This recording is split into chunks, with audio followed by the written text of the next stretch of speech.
अस्सलाम वालेकुम स्टूडेंट्स आज की इस वीडियो में हम एक्सरसाइज 8 का लास्ट क्वेश्चन नंबर 16 सॉल्व करेंगे।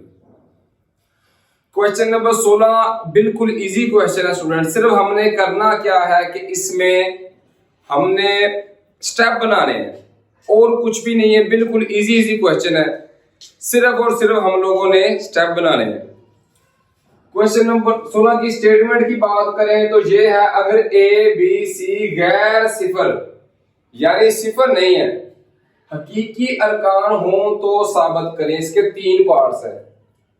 पहला पार्ट है ए बटा बी बराबर है सी बटा डी, तो इसका मतलब होता है इंप्लाइज दैट ए डी बराबर है बी सी।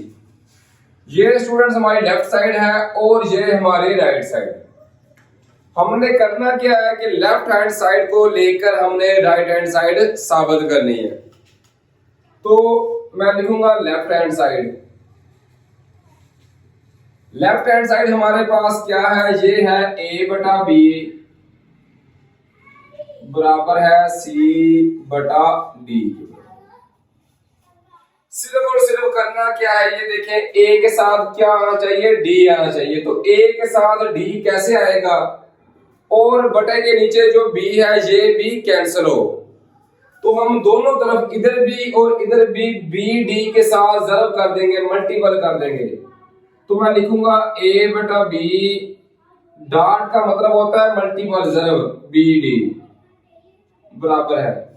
इसी तरह इस साइड पे भी c बटा d डॉट का मतलब मल्टीपल b d आ गया। अब यहां से देखें b के साथ b क्या हो गया, कैंसिल। राइट साइड पे भी d के साथ d कैंसिल। तो ये क्या बच गया, ये बन गया a डॉट का मतलब होता है मल्टीपल, तो ये बन गया a d बराबर है। यहां से क्या बन रहा है c b। अगर कोई चीज ज़रब हो रही हो तो हम उसको पहले भी लिख सकते हैं, c b है तो इसको b c भी लिख सकते हैं। ओ b d sorry b c लिख दिया। इस तरह स्टूडेंट्स ये हमारा क्वेश्चन नंबर 1 हल हो गया। बिल्कुल इजी क्वेश्चन है। सेकंड पार्ट की बात करें तो ये भी इसी तरीके के साथ है कि a बटा b ज़रब a बटा c बटा d के साथ हो, तो हमारा आंसर आना चाहिए a c बटा b d। अगर देखें तो ये तो सीधा सीधा क्वेश्चन है, a c के साथ मल्टीपल होगा b d के साथ, लेकिन हमने जबरदस्ती के स्टेप बनाने हैं। तो पहले लिखूंगा लेफ्ट हैंड साइड जो हम हल करेंगे। ये क्या थी, ये थी स्टूडेंट्स a बटा b ज़रब c बटा d था। तो क्या करेंगे, जो भी बटे के नीचे होगा ना स्टूडेंट, इसको हम लिखेंगे 1 बटा, जैसे लिखेंगे इसको 1 डॉट 1 बटा b लिख दिया ज़रब। इसी तरह c बटा d है तो इसको लिखेंगे c डॉट 1 बटा d। जो चीज भी बटे के नीचे है उसको 1 बटा बटे वाली चीज, यहाँ पे भी d है तो 1 बटा d लिख दिया। अब क्या करेंगे, जो बटे वाली है उनको आपस में और जो ऊपर है उनको आपस में लिखेंगे।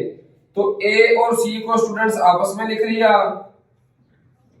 और क्या करेंगे 1 बटा b और 1 बटा d को आपस में लिख दिया।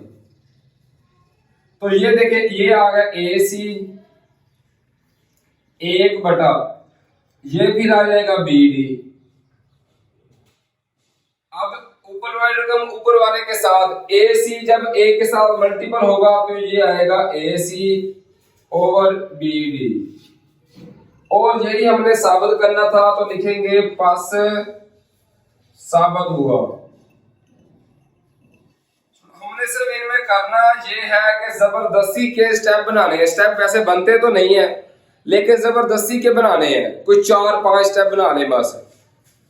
थर्ड और लास्ट पार्ट की बात करें तो इसमें भी इसी तरीके के साथ कि लेफ्ट हैंड साइड को लेके हल करना शुरू करेंगे और राइट हैंड साइड को हल करेंगे।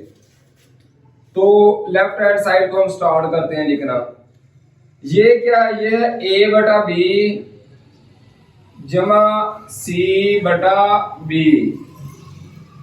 इसमें भी उसी तरीके के साथ के जो बटे के नीचे वाली वैल्यू होगी उसको 1 बटा डालकर लिखेंगे। तो मैं लिखूंगा a ज़रब 1/b जमा इसको भी c ज़रब 1/b लिख लिया। अब क्या करेंगे, 1/b इस रकम में भी है और इस रकम में भी, जो चीज दोनों रकमों में हो तो वो हम कॉमन ले सकते हैं। तो स्टूडेंट्स 1/b ये मैंने कॉमन ले लिया। कॉमन का मतलब होता है कि जो चीज हम कॉमन लेते हैं फिर वो हम नहीं लिखते। तो 1/b कॉमन ले लिया है तो सिर्फ a लिखेंगे जमा, यहाँ पे भी 1/b कॉमन ले लिया है तो सिर्फ c लिखेंगे।